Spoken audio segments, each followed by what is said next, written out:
Alors, si je pose cette boîte de trombone de ce côté, non, ça marche pas. Si je prends cette gomme, je la mets à gauche, non plus, à droite, non plus, à gauche, avec les petits papiers. Oh, mais c'est un vrai casse-tête ce machin, c'est pas possible. Hein. Oh, mais tiens, ça me donne une idée, on pourrait faire la même chose avec des animaux. Ouais, allez, en avant, regarde ce casse-tête. Si je glisse cette pièce par ici, celle-là ici et celle-là ici, on obtient un zèbre. Ce casse-tête est particulier, il se joue en déplaçant les pièces sans les lever. C'est le casse-tête bébête.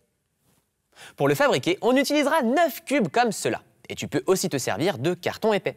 L'important est que les 9 pièces soient identiques. Tu dois les coller ensemble pour former une seule pièce. Et assemble-les sur les côtés avec de l'adhésif. Maintenant, prends un carton épais et regarde attentivement. Pose les cubes sur un carton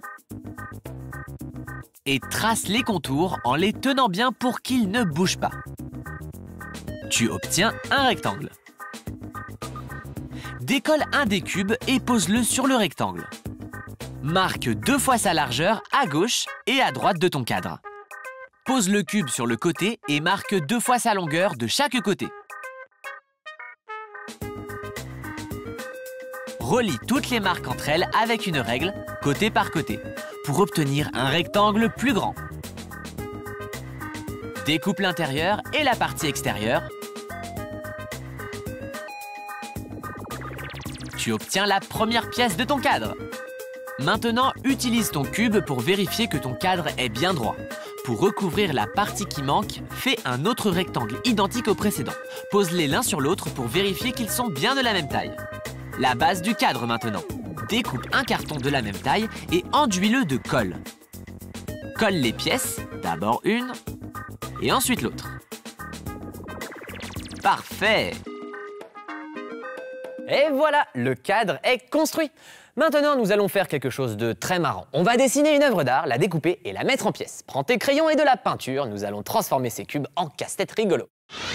Je vais peindre le cadre de mon bébête casse-tête. Je choisis de l'orange et pour l'intérieur du cadre, un beau vert bien brillant. Maintenant, je vais peindre les cubes. Je te conseille de les décoller pour travailler plus confortablement. Peins-les de la même couleur que l'intérieur du cadre. Colorie les côtés et l'arrière. Maintenant, on a de nouveau recollé les cubes entre eux. Colle-les tous, sauf celui dont tu t'es servi pour faire les marques. Allez, dessine un personnage qui t'inspire. L'important, c'est qu'il couvre les 8 cubes et que chaque cube comporte une partie du dessin. Peignons-le. Cet animal est blanc. Je pense que c'est une vache. Peins tout l'intérieur et ajoute quelques détails. Je rajoute des lignes au marqueur noir. Une ici, l'autre là. Et surprise! La vache se transforme en zèbre. Repasse les contours au feutre noir. Et ajoute 2 petits points pour les yeux. Voilà, notre bébête casse-tête est prête. Une petite partie? Et maintenant, tu dois les détacher les unes des autres et les mettre dans le désordre. Tu vois ce trou ici? Il sert à laisser un espace pour pouvoir faire glisser les cubes et jouer. Et ça y est, tu sais comment fabriquer ce casse-tête bébête. Et du coup, tu peux créer plein de dessins différents. Tu sais de quel animal il s'agit?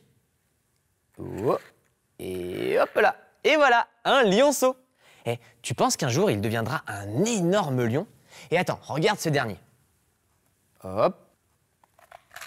Hop là. Et hop là. Et voilà. Oh, le joli chien. Et souviens-toi, l'important, c'est qu'une partie du personnage soit dessinée sur chaque cube. À ton tour maintenant, dessine ton personnage préféré sur tes cubes et crée un casse-tête bébête.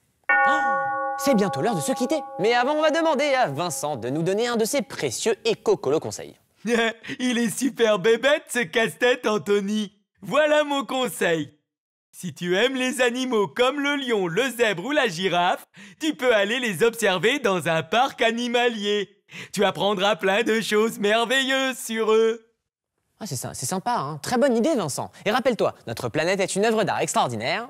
Et nous pouvons tous faire quelque chose pour la protéger. Allez, à bientôt pour un prochain épisode d'Art Attack. Salut!